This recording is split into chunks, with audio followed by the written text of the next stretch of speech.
Beogradu zakazan je za sutra u 14 časova, potvrdio je za našu televiziju ministar Rasim Ljajić.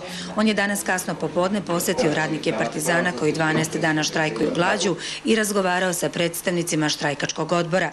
Slučaj pravno jeste komplikovan jer objektivno radi se o privatizovanom preduzeću gde država nema sada ingerencije, ali ovdje imamo jedan specifičan slučaj, mi moramo da sprečimo radikalizaciju ovog štrajka. Ovi ljudi su odlučni da istraju do kraja i ovim razgovorima moramo da tražimo rešenje koje jeste u skladu sa zakonom, a s druge strane da se ovaj štrajk što pre prekine jer zaista može imati i tragične posljedice.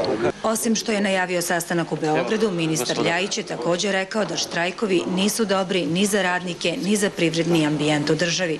Protesti nisu modeli da se rešavaju problemi, posebno u ovoj situaciji u kojoj se zemlja nalazi, ali da ne bi bilo ovakvih štrajkova moramo imati više razumevanja i stalno imati jednu ulogu koja će biti proaktivna u smislu da kroz razgovore i pregovore, makoliko bili teški i komplikovani, tražimo rešenja. U štrajkačkom odboru ocenjuju da je današnja poseta ministra Ljajića veliki pomak.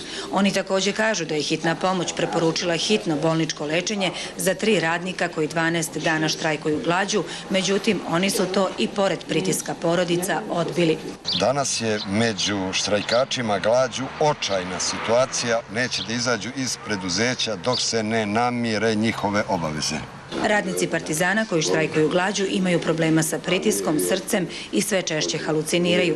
Za proteklih nekoliko dana izgubili su između 6 i 11 kilograma.